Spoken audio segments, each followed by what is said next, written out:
त्वार्थदर्शिदिशा वर्णप्रवीणा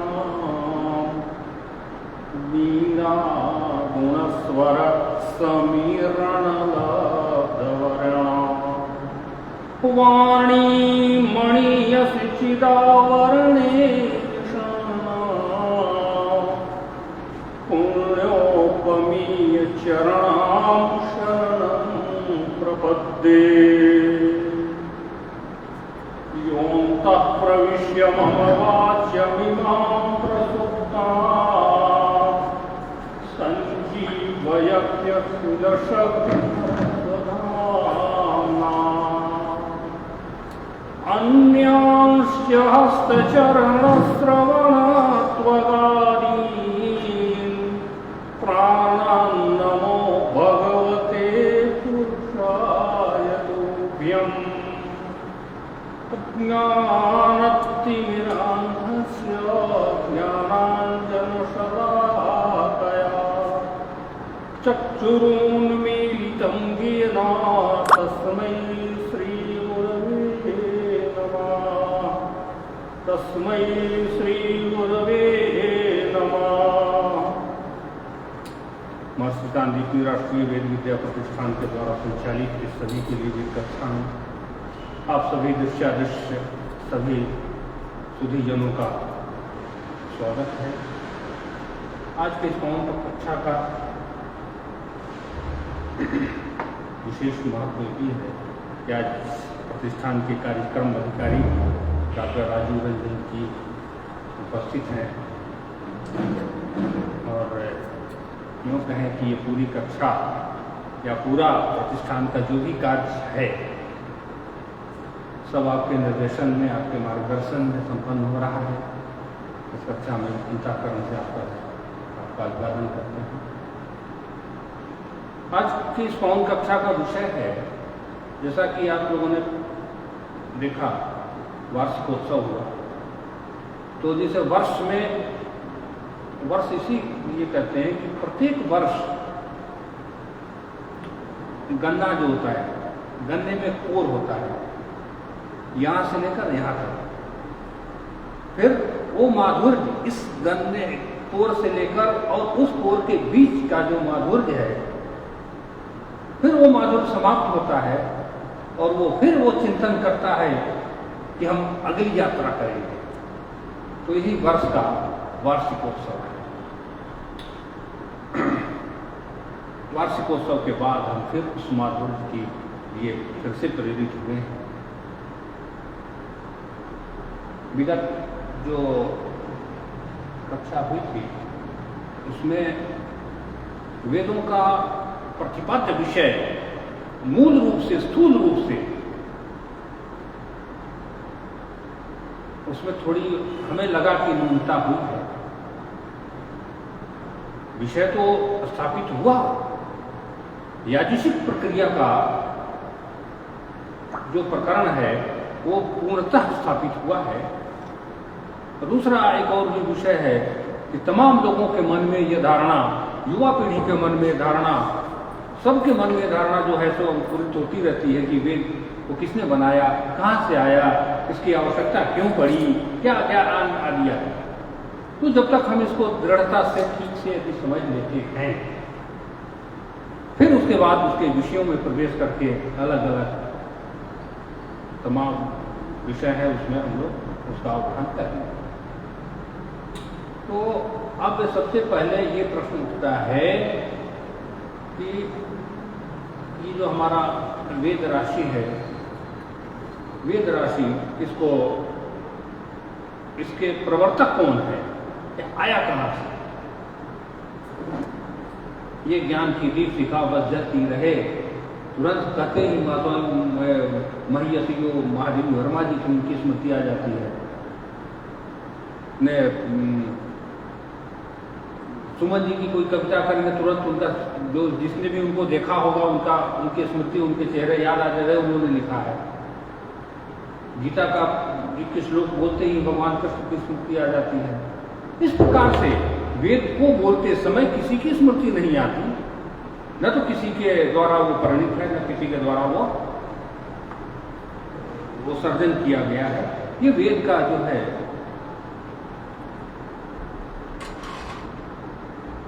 आने का जो स्वरूप है, इसको तो आने का तो कोई मामला है ही नहीं कि किसी तो आया और गया। शाश्वत जो है, जो दृश्यादृश्य जगत पदार्थ है, ये दृश्यादृश्य जो कुछ भी है, ये सबका सब उसी परमात्मा का जो सूक्ष्म स्वरूप है उसमें तिरोहित होता है, फिर वो विकास करता है। यही कारण है कहते हैं कि अणुरणीयान महतो महीयान, वो परमात्मा, वो ईश्वर स्वयं को अणुरणीयान, अब अणु का जो स्वरूप बताया गया अपने शास्त्रों में, वो रथ का जो धूरी होती है ना, रथ का जो पहिया है, उससे जो सबसे सूक्ष्म जो कण निकलता है, उसको अगर टुकड़ा टुकड़ा करेंगे तो उसका 100वां हिस्सा जो होगा वो, तो उसके लिए उस अणुरणीयान, उस अणु का भी अणु जो हो, उतने सूक्ष्म में हमारा ईश्वर इस लाखों प्रकाश वर्ष का जो ब्रह्मांड है इसका विस्तार। अब जब हम देख रहे हैं कि इतने सूक्ष्म में उस सारे सृष्टि प्रपंच को समावेशित करके उस अणु के अंदर रख दिया गया हो, और वो फिर से जब वो पल्लवित होकर के कोटि कोटि ब्रह्मांड, करोड़ों ब्रह्मांड की बात आती है। एक ब्रह्मांड में 9 ग्रह, पृथ्वी, सूर्य आदि आकाश गंगा, जो कुछ भी दिख रहा है हमें, या ब्रह्मांड में इसे भी एक बहुत कुछ नहीं दिख रहा है, हाँ इतना दिखेगा, वैज्ञानिक लोग ढूंढ रहे हैं कि ब्रह्मांड में क्या क्या है। तो कोटि कोटि ब्रह्मांड, करोड़ों ब्रह्मांड, इसका विस्तार करते हैं। अब वो जो विस्तार होता है और फिर संकीर्णता की ओर आती है, तो संकुचित होना और विस्तार होना, इन दोनों की जो प्रक्रिया है, इसका ज्ञान स्वरूप है, उसका नाश कभी नहीं होता, हमेशा रहता है। उसका नाश जब वो सिमट करके संकीर्ण हो जाता है, अणु में प्रवेश हो जाता है, फिर भी उस ज्ञान भी उसी में सिमट जाता है।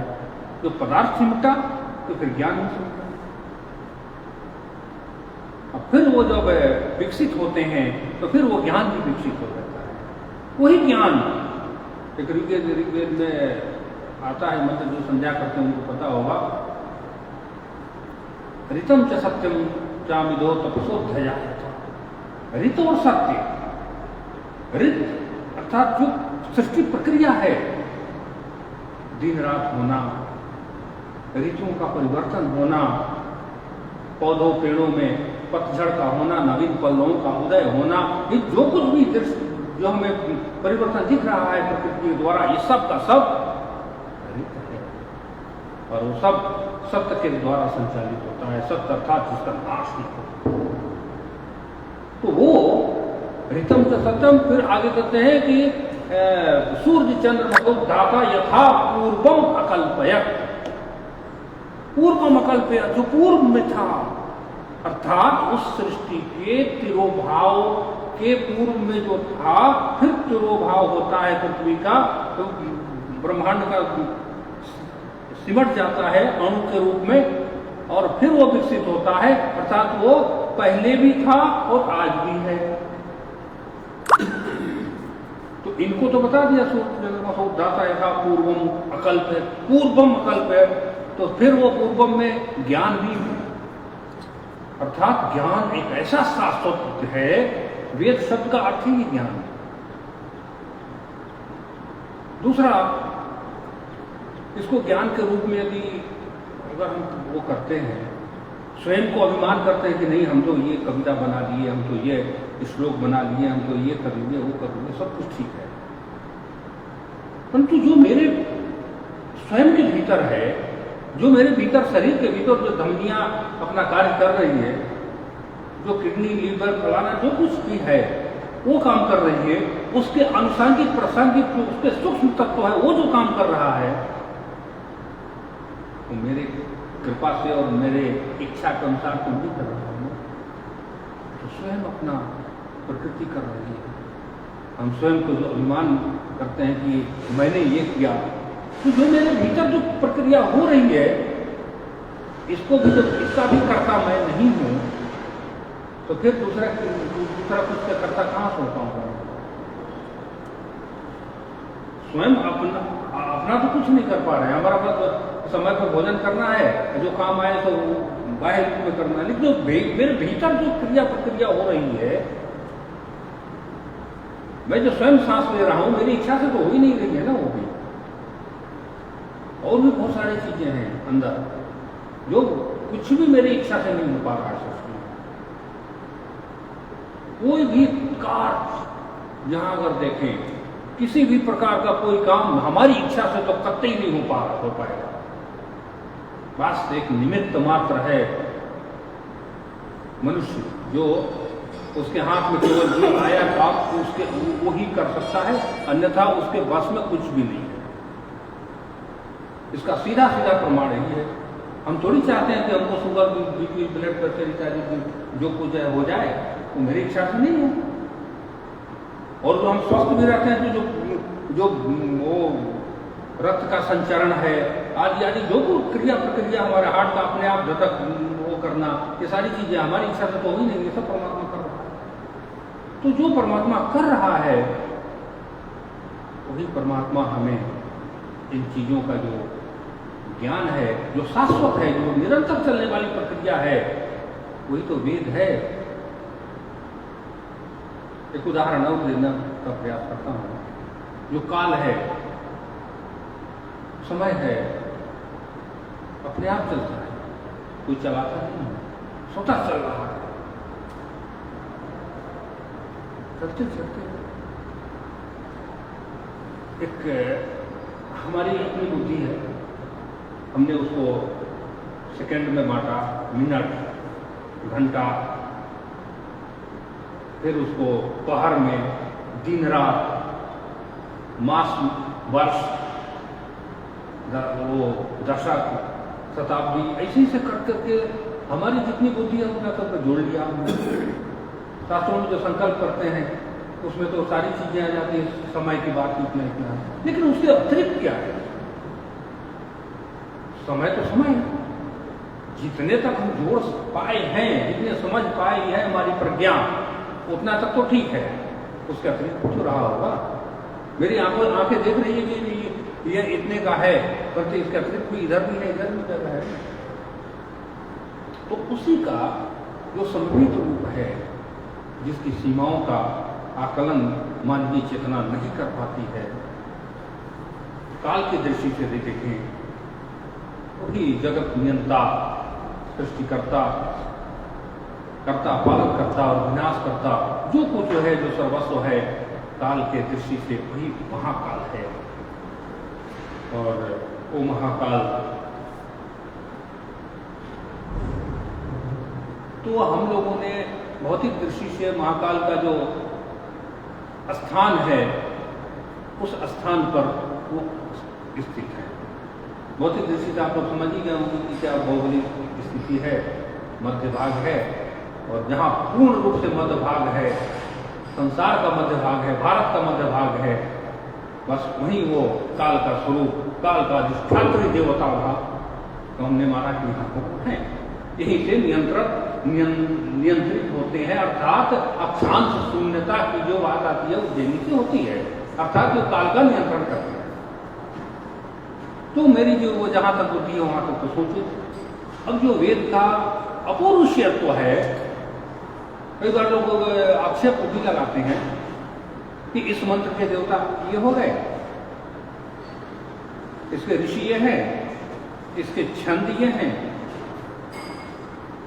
तो जो ऋषि है उसी को मान लिया कि भाई इन्होंने, हमारे पूर्वजों ने उत्तर दिया, ऋषि और मंत्र दृष्टा रहा, ऋषि मंत्र दृष्टा, न तो सृष्टा, सृष्टा और दृष्टा।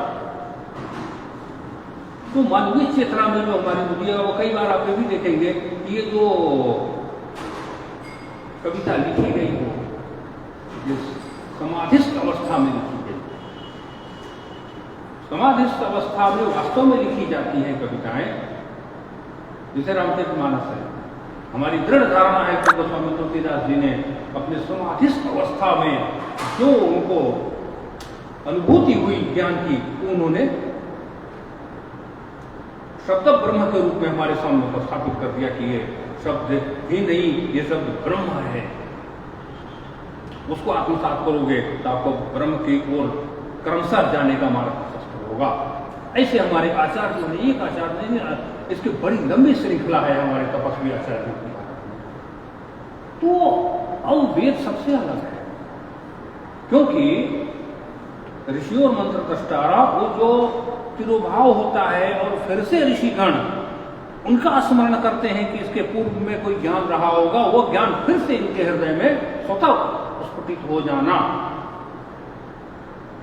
ये वेद का अपौरुषत्व है। वो पुरुष के द्वारा नहीं, वो शाश्वत ज्ञान है जो कभी समाप्त नहीं होने वाला। एक छोटा सा लौकिक उदाहरण की दृष्टि से देखते हैं। वो छोटा सा गाय का बच्चा है, अभी अभी माता के उदर से पृथ्वी पर उसका अवतरण होता है, तत्काल अभी पृथ्वी पर आया ही हुआ है। उसको उठाकर थोड़ा पानी में डाल दीजिए, कमर पर पानी में छोड़ दीजिए, वो अपने बचाव में तत्काल वो अपना पैर हिलाना शुरू कर देगा, बच भी जाएगा। ये जो आंतरिक ज्ञान है, कैसे हम उस ज्ञान को, तो किसी ने सिखाया नहीं उसको, किसी कोई बताया भी नहीं कि तुम ऐसा करोगे तो पानी से बच जाओगे। अभी अभी वो सत्य वो आया ही है संसार में। तो ये जो नैसर्गिक ज्ञान है, उसी को वेद कहते हैं, जो स्वतः स्फुट करता है। अपने यहाँ भी बच्चों का बहुत सारे ऐसी चीज है जो किसी ने नहीं सिखाया और स्वतः अपना कर रहा है। तो जो संसार में जो ज्ञान का संचरण है, वो अनावश्यक रूप से आपको ये प्रक्रिया चलती रहती है। तो उसका अपौरुषीयत्व जो है वो किसी के द्वारा निर्मित नहीं, वो शाश्वत ज्ञान है वेद। और इस ज्ञान में अलौकिक ज्ञान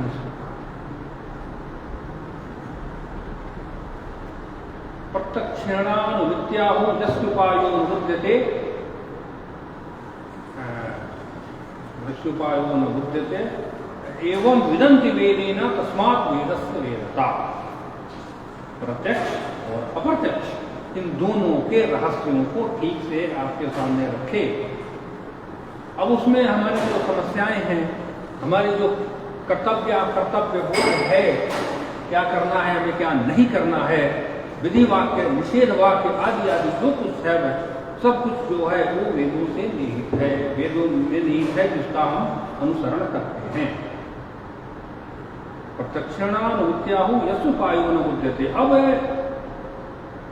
हमारा स्वास्थ्य खराब हो गया, डॉक्टर साहब के यहाँ गए, फलाना फलाना दवा लिख दी गया, वो जो दवा लिखा गया तो वो उस दवाई से हमारा ठीक हो गया। अब जो अप्रत्यक्ष रूप से जो कई प्रकार की समस्याएं हैं, उनको दूर करने का जो उपाय है, वो सब का सब हमें अलौकिक उपायों का जो शास्त्र है, वही ज्ञान है, वही वेद है। देखिए, इसको कहने में कोई आश्चर्य वो नहीं है कि जो सृष्टि है, इसमें सकारात्मक ऊर्जा और नकारात्मक ऊर्जा दोनों का समान रूप में अधिकार है। तो जो नकारात्मक ऊर्जा है, जो सृष्टि संचरण में बाधक है, उसके शमन के लिए जो उपाय बताए गए हैं वो बहुत महत्वपूर्ण है। जैसे उस दिन आप लोगों ने सुना यजुर्वेद, यजुर्वेद की जो याजुषिक प्रक्रिया है, यज्ञ करने की प्रक्रिया है, यज्ञ के द्वारा जो मिलने वाले हमें लाभ की बात आती है, उसकी विधि व्यवस्था की बात आप लोगों ने विस्तार से सुना उसमें। ये सारी प्रक्रिया इसलिए होती है कि वेद का 3 भाग है, ज्ञान कांड, उपासना कांड, ज्ञान उपासना और ज्ञान कांड, उपासना का कर्म कांड। तो इन तीनों भागों का अपना अपना परम महत्व है, क्योंकि इस सृष्टि में अन्य जीवों का सर्जन करने के पश्चात अंत में ईश्वर ने मनुष्य का सृजन किया है, और अंततः अंत में उनके पास विशेष बुद्धि, हालांकि वेदांत की दृष्टि से देखें तो सब में ईश्वर का वास है, ईश्वर जीव जंतु अविनाशी, सब में ईश्वरमय ही है ईश्वर सारा सृष्टि। लेकिन मनुष्य में एक प्रकार की विशेष व्यवस्था देकर के भेजी गई कि आप इस सृष्टि के संचरण में, सृष्टि के संचालन में आप मेरा प्रतिनिधित्व करेंगे। कैसा प्रतिनिधित्व है? अगर छोड़ दिया जाए तो प्रकृति अपना संरक्षण खुद कर लेगी, हम लोग अगर बाधा न पहुंचाएं तो।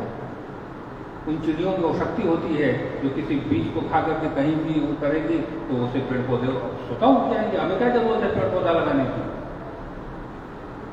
हम क्या है जाए परेशान होने, भैया ये ले आओ पौधा उगाओ, फिर यहाँ लगाओ वहां लगाओ, प्रकृति खुद कर लेती है। चिड़ियों को पेड़ पर रहना है तो उसका वो बीजारोपण कर देती है कि हाँ भैया यहाँ पौधा होगा, हमारे जो वंशज आएंगे इसमें रहेंगे, अपना घोंसला बनाएंगे। ये कैसी प्रकृति हमारा? हमारे में जो दुर्गुण है वो विशेष प्रकार के दुर्गुण है। हमने ऐसी ऐसी चीजें बना ली कि प्रकृति को तत्क्षण नष्ट करने की क्षमता हमें पूर्ण रूप से है। ऐसी ऐसी बम बन गए, ऐसे ऐसे परमाणु बम बन गए, पुराने बन गए। ये अगर वो छोड़ दिया जाए तो सारा चीज खत्म। ये विशेषता है मनुष्य की, दूसरे जीव तो ऐसा नहीं करेंगे। तो जो नकारात्मक ऊर्जा हमारे में भरी गई है, दूसरे में नहीं है। ये विकल्प दूसरे में नहीं है, विकल्प मेरे पास है कि मैं सर्जन भी कर सकता हूं और नाश भी कर सकता हूं। दूसरे में ऐसा विकल्प नहीं है, वो विकल्प हम में है। तो वो जो विकल्पात्मक स्वरूप है हमारा, कई जगह बड़े बड़े लोगों ने वो दिया भी है कि भाई हम तो युद्ध होगा तो हम तो 10-15 मिनट में ही सब खत्म कर देंगे। भाई तुम कौन होते हो खत्म करने वाले? सर्जन करने वाला ईश्वर है, ईश्वर की सृष्टि है। तो वो जो अभिमान बोल रहा है कि मैं इस सृष्टि में यह कर दूंगा, वही ईश्वर का स्वरूप है वो। तो ईश्वर ने जो शक्ति इच्छा सामर्थ्य दिया है उसमें, व्यक्ति में, वही वो सामर्थ्य। तो जो सर्जनात्मक स्वरूप की बात आती है तो सर्जन में ये इसके अतिरिक्त जो वेदों की याजुषिक प्रक्रिया है, इसके अतिरिक्त कुछ नहीं है। क्योंकि एक एक वस्तु को, इस सृष्टि प्रपंच को जो ऊर्जा मिलती है, पुष्टता मिलती है या की प्रक्रिया से, वही वो हमारा सात्विक स्वरूप है। और उस सात्विक स्वरूप से अब एक व्यक्ति चाहता है कि के पास ऐसी क्षमता है कि वो संसार को तुरंत नष्ट कर। एक व्यक्ति जो है वो क्रम से, श्रम से इस संसार को और अधिक पुष्टि प्रदान करके मजबूती प्रदान करे। आज जो पर्यावरण की समस्या है, आज जो अन्य कई प्रकार की समस्याएं हैं, हालांकि नकारात्मक बात करने के लिए तो यहाँ नहीं है। जो सकारात्मक ऊर्जा है, जो नकारात्मक ऊर्जा हमें इस प्रकृति प्रपंच को जो बाधित कर रही है, उसको सुदृढ़ता प्रदान करने का यदि कोई एकमात्र है तो यजुर्वेद की ये याजुषिक प्रक्रिया है। छोटा सा उदाहरण भी अगर देखें कि घर में यदि आप हवन करते हैं तो पूरे मोहल्ले को पता चल जाता है कि शर्मा जी के घर में आहुति हुई। सबके मन में थोड़ी अंतःचेतना को थोड़ा सुकून मिलता है, शांति मिलती है। ये शांति धीरे धीरे हमारे बड़े महानगरों में तो समाप्त होती जा रही है, जो हम लोगों ने संसार को दिया है। तो यस्योपायो न बुद्धते, इसके जो उपाय हैं, जो संसार में नकारात्मक ऊर्जा जो मुझे वो नहीं है, मेरे लिए उपयोगी नहीं है, मेरे लिए उचित नहीं है, उसको भी वो जो हमें झेलना पड़ रहा है, उसके लिए जो उपाय में बताए गए हैं कि आप इस उपाय से आप सुखी हो सकते हैं, अपने गंतव्य की ओर जा सकते हैं। तो वेदों का जो प्रतिपाद्य विषय है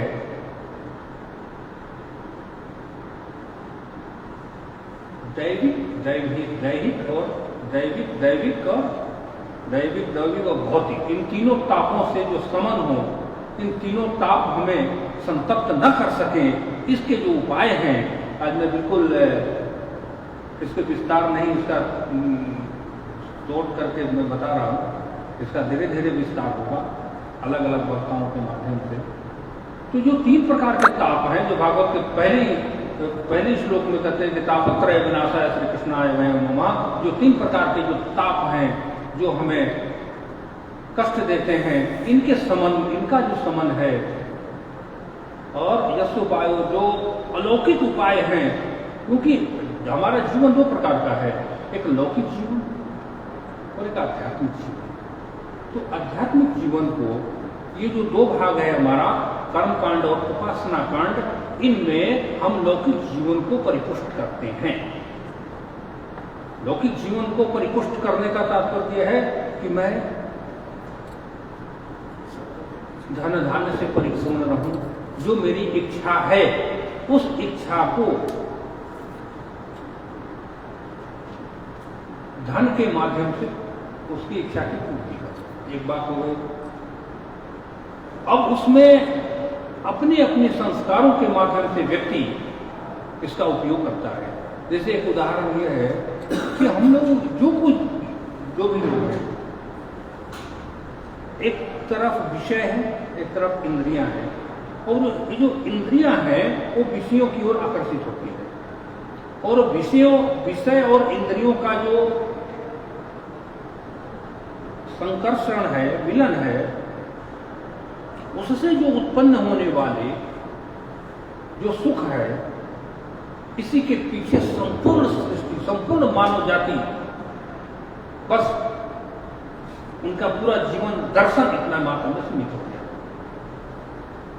विषय और इंद्रिय, इन दोनों का इच्छा जागृत हुई, मन भी तो एक इंद्रिय ही है, तो मन जागृत हुई, और मन जो है अन्य इंद्रियों पर अपना उसका प्रभाव छोड़ता है, और वो विषय की ओर आकर्षित होता है, और जब तक विषय की प्राप्ति इंद्रियों को हो नहीं जाती, तब तक उसका जो मानसिक स्थिति जो संतुलित नहीं रह पाता। ऐसी स्थिति में इनके जो उपाय हैं, और यही कारण है कि हम सारा संसार आज अपने मार्ग से भटक कर परेशान है। इसके जो उपाय हैं, इससे मुक्ति पाने का जो मार्ग है, वही वेदों का मार्ग है। यस्य उपायो न बुध्यते, इसका कौन सा उपाय, अलौकिक उपाय क्या हो सकता है? तो हमारे मन नियंत्रण में रहे, ये तो अलौकिक उपाय हुआ ना। हमारे उपनिषद इसलिए, और ये जो हमारे उपासना कांड है, कर्म कांड है, इस दिशा में हमको कर्म कांड हमारा जो वेदों का है, वो संसार को सुव्यवस्थित चलाने का है। कर्म कैसा हो, क्योंकि बिना कर्म किए तो कोई रह ही नहीं सकता। तो कर्म कांड का जो उद्देश्य है कि मानव समाज के कंधों पर जो जिम्मेदारी ईश्वर ने दी है, वास्तव में एक दायित्व है हमारे पास, वो अन्य जीवों के पास नहीं है। जैसे गीता दुर्गा सप्तशती में कहा ही गया कि ये तो ही ज्ञान है, सर्वे पशु पक्षी मृगादि है, सब में ज्ञान परिपूर्ण है। लेकिन वो जो ज्ञान परिपूर्ण है, तो अपने पास विशेष ज्ञान दिया है, विज्ञान दिया है। वो विज्ञान जो है उनके पास नहीं है, विशेष ज्ञान उनके पास नहीं है। ज्ञान तो है, तो ये जो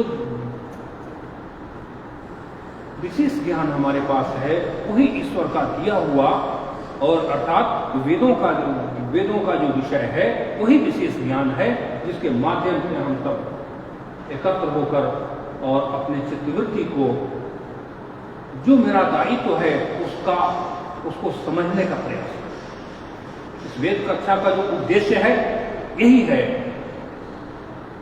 कि जो हमारा मानवीय मूल्य है, क्योंकि हमारे पास भटकने के रास्ते बहुत हैं, इतने अधिक भटकने के रास्ते हैं कि हमारे पास विकल्पों का तो खुला भंडार है। नकारात्मक ऊर्जा और सकारात्मक ऊर्जा। नकारात्मक ऊर्जा हमें जो है इंद्रिय जो है अपनी ओर खींचेगी, विषय जो है इंद्रियों को निश्चित रूप से खींचती है, परंतु उससे अलग होकर के अपने लक्ष्य की ओर जो मार्ग हमें बनाना है वो मार्ग हमें परम आवश्यक है, और वो केवल वेदों के प्रकाश से, वेदों के अध्ययन से, वेदों के संगति से ही प्राप्त हो पाएगा। संगति, और वो जो संगति है वो निरंतर संगति होनी चाहिए। एक बार किसी ने बता दिया उतना पर्याप्त नहीं है, निरंतर अगर सुसंगति, अच्छी संगति होगी तो वो संस्कार के रूप में परिणत हो पाएगा। क्योंकि इंद्रियों को, अब वो उपनिषद में कहते हैं इंद्रिय व्यपरायत्थम अर्थे व्यस्त परम मनः, एक दूसरे से श्रेष्ठ है, तो अपने हम श्रेष्ठ की ओर क्रमशः आगे बढ़ें, यह हमारा लक्ष्य है। तो उस आगे बढ़ने में जो वेदों का आविर्भाव तो नहीं है, जो शाश्वत ज्ञान है, इस शाश्वत ज्ञान की ओर हम अपने को लेकर चलें, हमारी चित्तवृत्तियां उस ओर प्रेरित हो, और ये अपौरुषत्व को दृढ़ धारणा करके, ये हमारा वेद जो है ईश्वर रूप ही है, वो एक एक अक्षर, एक एक उसकी मात्राएं सब वो उसी ब्रह्म परमात्मा का स्वरूप हैं। इसीलिए वेदों का जो उच्चारण व्यवस्था है वो बिल्कुल शुद्ध रूप से वैज्ञानिक व्यवस्था है, हमारे शरीर संरचना की अनुकूल व्यवस्था है वो उच्चारण पद्धति।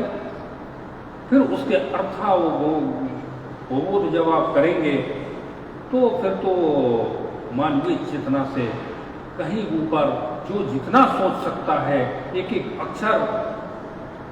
वेद की सबसे बड़ी विशेषता ये है कि आप उसको, जैसे मान लीजिए छोटा सा तन्मे मनः शिव संकल्पम अस्तु, आप केवल से इतने का अर्थ करेंगे तो इतना विस्तार अर्थ है इसका, इतना बृहद, आप जितना सोचते चले जाएंगे, जितना उसके अंदर चले जाएंगे, उसका कभी द्वार बंद नहीं होगा। संपूर्ण सृष्टि को एक एक अक्षर बांध करके रखने का सामर्थ्य यदि कहीं है तो वेदों में ही है। शिव संकल्प हो जाना, यही तो हमारा लक्ष्य है। और जो विशेष गुण ईश्वर ने हमको दिया है, उसी गुण को लेकर के चलना, नकारात्मक ऊर्जा को अपने ऊपर हावी न होने देना, ये मेरा परम लक्ष्य है। इसी लक्ष्य के लिए की प्राप्ति के लिए भगवान पुण्य श्लोक भगवान वेदव्यास जी ने उस संपूर्ण वेद को 4 भागों में विभाजित किया। देवताओं की स्तुति, सृष्टि के वैज्ञानिक रहस्य, याजुषिक प्रक्रिया, और इन तीनों को वेदक त्रयी हो गए, और इन तीनों का जो मिश्रित स्वरूप है संपूर्ण जीवन आधार।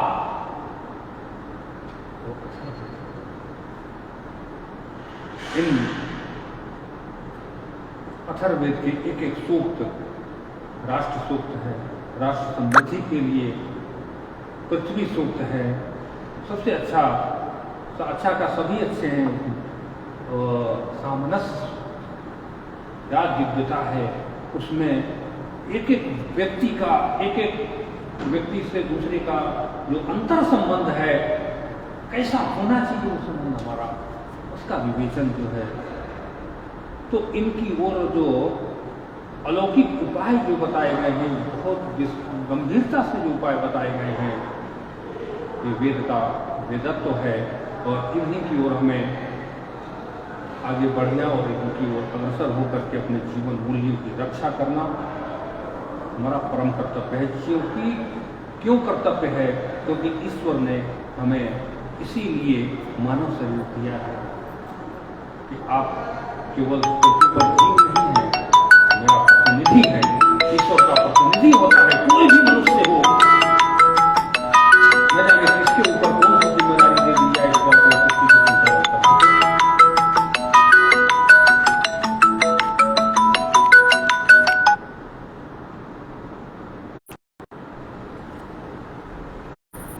यही कारण है कि हमारे यहाँ जो कुछ भी है, जिसे उसके बाद फिर वेद तक ही सीमित नहीं रहे, वेद के बाद अलग अलग उनके विषयों के अनुसांगिक प्रासंगिक ग्रंथों की भी रचना बाद में हुआ। हालांकि हम अपन लोग मंत्र ब्राह्मणी और वेद नाम ध्येय की जो धारणा रखते हैं, ब्राह्मण ग्रंथ भी वेद ही है। कुछ ऐसे वर्ग हैं जो उसको ब्राह्मण को अलग मानते हैं, संहिता भाग को अलग मानते हैं, वो तो है, खैर उसमें हमने नहीं जाना। लेकिन मंत्र हमारे ऋषियों ने कहा मंत्र ब्राह्मणी और वेदना मध्यम, मंत्र और ब्राह्मण दोनों वेद हैं। अब उनका जो मंत्र भाग, ब्राह्मण भाग, आरण्यक और उपनिषद, ये उनके जो, तो आरण्यक जो है हमारे तपस्वी ऋषियों ने अरण्य में जो प्रकृति का जो स्वरूप है, जंगल वन, उसमें जीव जंतु, विभिन्न प्रकार के जीव जंतु, उसमें और रिसर्च का और अनुसंधान का केंद्र हुआ करता था। ये मानवीय मूल्यों का, इस सृष्टि संचरण का जो सृष्टि में कौन कौन सा कर्तव्य अकर्तव्य का जो बोध है, इसको इसके लिए जो अनुसंधान करते हैं हमारे ऋषिगण, वो जंगलों में करते हैं, इसी रूम में नहीं करते, शहर में बैठे, क्योंकि उनको जिस चीज की जरूरत होगी वहां विभिन्न प्रकार के जीव जंतु होंगे, उनके क्रियाकलापों को देखेंगे, फिर उसमें हम मनुष्य है, हमें क्या कर्तव्य है, इनको देखते हुए उसका अनुसंधान करके हमारे बीच लाने का जो आरण्य ग्रंथ है, इसमें आपको सब कुछ आ जाता है। संस्कारों की बात आती है, हम जनेऊ क्यों पहनते हैं, हमारी सूर्य की आराधना किस प्रकार से की जाए, लौकिक और भी बहुत सारी चीजें जो अनुसंधान करके ऋषियों ने हमें आरण्यक भाग में दिया है। मेरी चित्त वृत्ति कहां तक पहुंच सकती है, उसका विस्तार से चर्चा की है। इसका एक छोटा सा उदाहरण बृहदारण्यक उपनिषद है, आरण्यक भी और उपनिषद भी, दोनों एक ही नाम में आता है, बृहदारण्यक उपनिषद। तो उसमें एक प्रसंग आता है कि बात आती है कि जब बच्चा जन्म होता है, तो जन्म के बाद वो बच्चा माता के गर्भ में 9 महीने तक रहता है। जब वो बाहर आता है तो जब वो थोड़ी सी बुद्धि उसकी संसार को देखने की होने लगती है कि कौन क्या है, तो फिर उसका गर्भाष्ट आयु में उसका उपनयन करता है। उपनयन के पश्चात उस बच्चे को गुरु के पास भेजते हैं, और वो वहां जो चर्चा आती है कि गुरु गर्भ, मातृगर्भ, जो स्थूल शरीर का निर्माण करके और उस गर्भ में उसका सारे अंग प्रत्यंगों का, सभी अंगों का, नाखून है, बाल है, तो जो कुछ है उसका सब का विकास होता है उतने दिन में। जब वो पूर्ण होता है तो बाहर आता है, पालन पोषण होता है। जब उसकी बुद्धि थोड़ी बढ़ने लगती है, संसार को देखने की होती है, उसी समय उपनयन संस्कार करके गुरु के पास भेजते हैं। अब वो उसको कहते हैं गुरु गर्भ। गुरु गर्भ जो है उसमें उसकी चेतना को गुरु अपने ज्ञान की ओरा से ढक देते हैं, ताकि तुम इस बच्चे में नकारात्मक बुद्धि का प्रवेश न हो सके। क्या बहुत अद्भुत बात है, गुरु गर्भ बहुत ऊंची चीज है। अब उसमें हमारे पास 3 प्रकार के रक्षा कवच है। ये जो पृथ्वी है, इसको भी माता इसीलिए कहा गया है पृथ्वी कि हम सुखपूर्वक पृथ्वी पर निवास कर सकें। इसके लिए ईश्वर ने 3 झिल्लियों से इस पृथ्वी को ढक करके रखा है कि कोई अन्य ग्रह का कोई नकारात्मक चीज हमारे पृथ्वी वासियों को परेशान न कर सके, वो ढका हुआ है। सूरज की तीक्ष्ण किरणें पृथ्वी वासियों को ज्यादा परेशान न कर सकें। अगर सिर्फ सूरज का सीधा किरण पड़े तो हम लोग तो भुट्टे की तरह भून जाएंगे, सीधा सीधा तो नहीं रह सकते हम लोग। तो उसके लिए झिल्ली बनाएंगे और उससे छन करके जो सूर्य का प्रकाश आता है उससे हम लोग सुखपूर्वक रहते हैं। माता के उदर में भी 3 प्रकार की झिल्लियों के बीच में वो उदरस्थ शिशु निवास करता है ताकि उसके दूसरी चीजें उसको परेशान न कर सकें। 2 बात हो गई।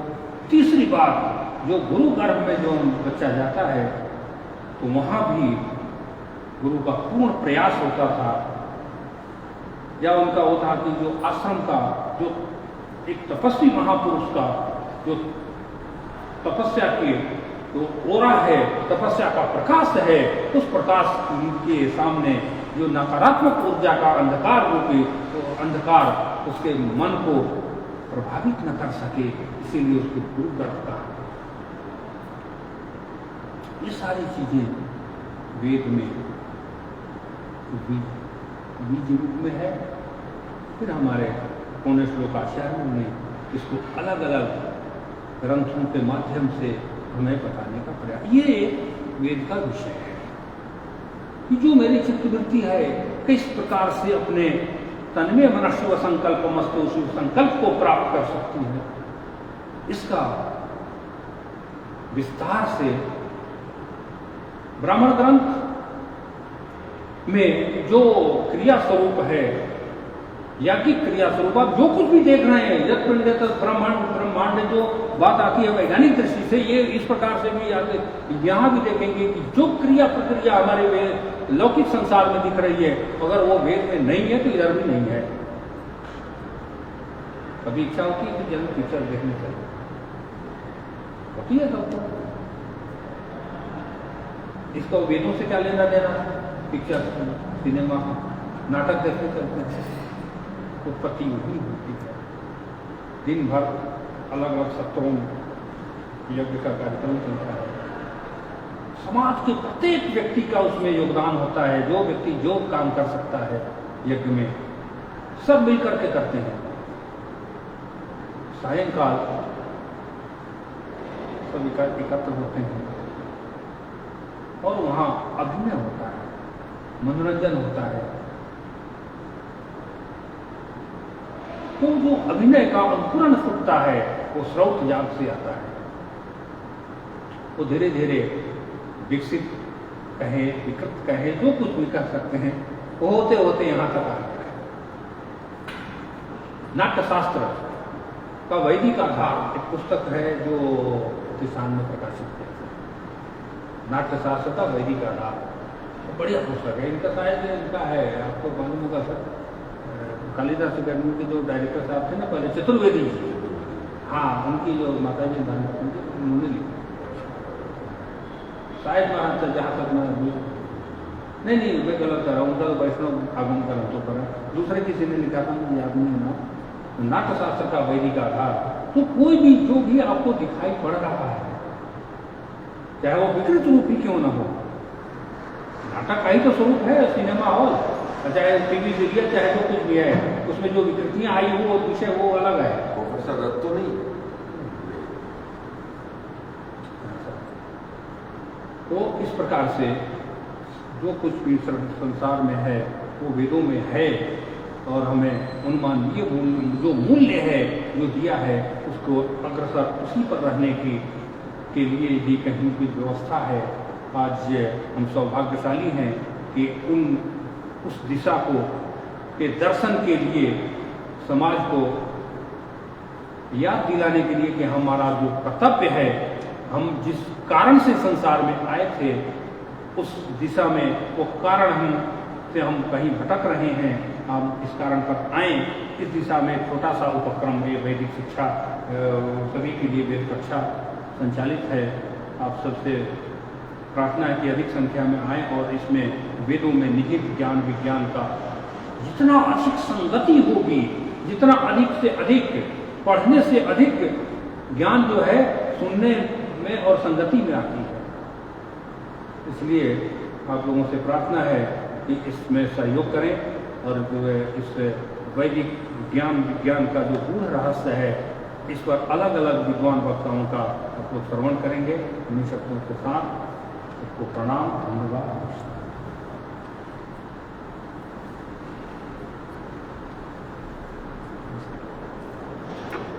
नमस्कार। आज हमारे कुंज बिहारी पांडे जी ने एक बहुत अच्छा व्याख्यान और एक जैसे कहते हैं कि वेद को बहुत ज़्यादा इतना क्लिष्ट माना जाता है कि समझने के लिए भी समझ को उतना जागृत करना पड़ता है, लेकिन आज इन्होंने उसकी बहुत सारी परिभाषाएं जो सामान्य तरीके से सामान्य जन तक पहुंच सके और अलौकिक चीज़ों का भी लौकिक वर्णन उन्होंने किया और जितना घटित होता है हमारे जीवन में उसको वेदों से जोड़ने के लिए बहुत अच्छा एक उन्होंने व्याख्यान दिया है। इसके लिए मैं उनको धन्यवाद देता हूं और साथ में आप सभी गणमान्य लोग जो यहाँ पधारे हैं आज इस वेद कक्षाओं हेतु, तो आप सभी से निवेदन है कि आप जितना भी वेद कक्षाएँ यहाँ होती हैं उसमें अवश्य आपकी उपस्थिति दर्ज कराएं और साथ साथ आपके जितने आसपास में लोग हैं जो इस प्रकार की एक विधाओं में कहीं न कहीं प्रतिभागी बनना चाहते हैं या कहीं न कहीं इस चीज़ का लाभ उठाना चाहते हैं। कभी कभी होता है कि इच्छाएं बहुत होती हैं पर हमें मार्ग नहीं मिलता है, हमें स्थान नहीं मिलता है या हमें वो अवसर नहीं मिलता है। तो उन सब चीज़ों में भी अगर कोई ऐसे हो जिनको ये अपेक्षा हो तो अवश्य यहाँ आएँ और आप लोगों के आने से हमारी भी जो एक तत्वतः जो शिक्षा प्रणाली की व्यवस्था है उसको भी सुचारू रखने में मदद मिलती है। साथ में अपना जो विवेक है उसको भी एक कहते हैं ना कि हम हर समय हमें खुद को भी ट्यूनअप करते रहना चाहिए, तो वो रिफाइन भी होता है। और इसी तरह से वेदों का संरक्षण जो कहते हैं ना कि जब रामायण कालखंड में हम सुनते हैं कि जो सेतु बन रहा था उस सेतु में जितने लोगों ने बड़े बड़े पत्थर डाले उससे तो हमारा पुल बना ही था, लेकिन एक गिलहरी का भी उपयोग जो उसमें सार्थक उपयोग रहता है उतना भी अगर है तो उतनी भी तिलांजलि अगर दी जाए तो उससे भी संरक्षण कहीं न कहीं मिल सकता है। तो उसी तरह का हम लोग प्रयास करें और वेदों को जितना ज़्यादा हो सके लोगों तक पहुंचाने में मदद मिले, इसमें भी आप लोगों से सहयोग की आकांक्षा है। तो इतना कहते हुए आज की ये क्लास यहाँ समाप्त होती है। धन्यवाद।